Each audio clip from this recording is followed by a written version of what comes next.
All right, so we have our Gold Canyon Meat Company producing a great signature pork program here, okay?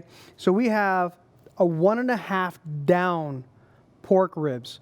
Now, you might ask, why does it matter?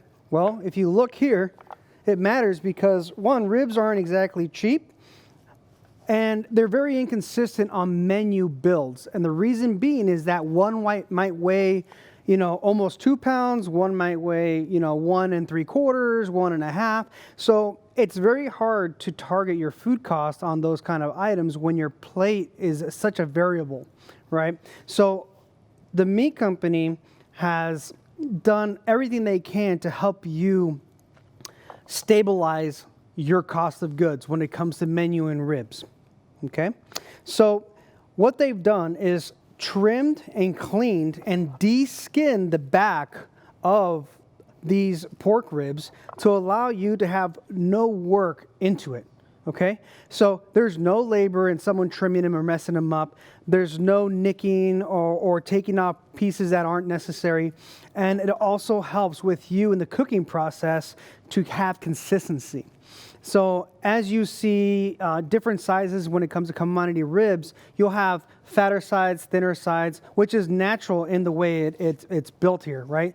But sometimes you'll have a little bit more of the brisket bones still stuck onto it, which you end up not being able to use, so you kind of zip them off and put them aside. Well, every time you zip a piece off, it's costing you more and more money, and you're not exactly charging market price for ribs all the time. So this allows you to keep that consistency in your price and your cost of goods.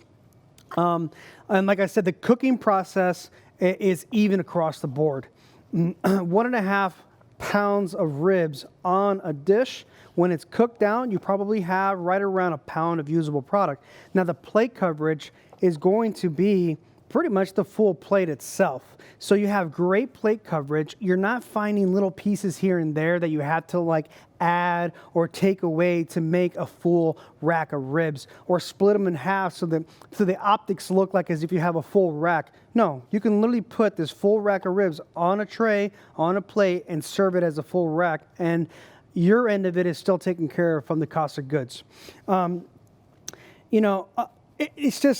It's a phenomenal product. It's one of those labor-saving, value-added, proteins that, like I said, Shamrock continues to find ways to help you as an operator put more money in your pockets and not spend as much, especially when it comes to the labor that we're dealing with in these times. So, feel free to try these out. These are a phenomenal product, like I said, and good luck out there. Barbecue season's right around the corner. So, cheers.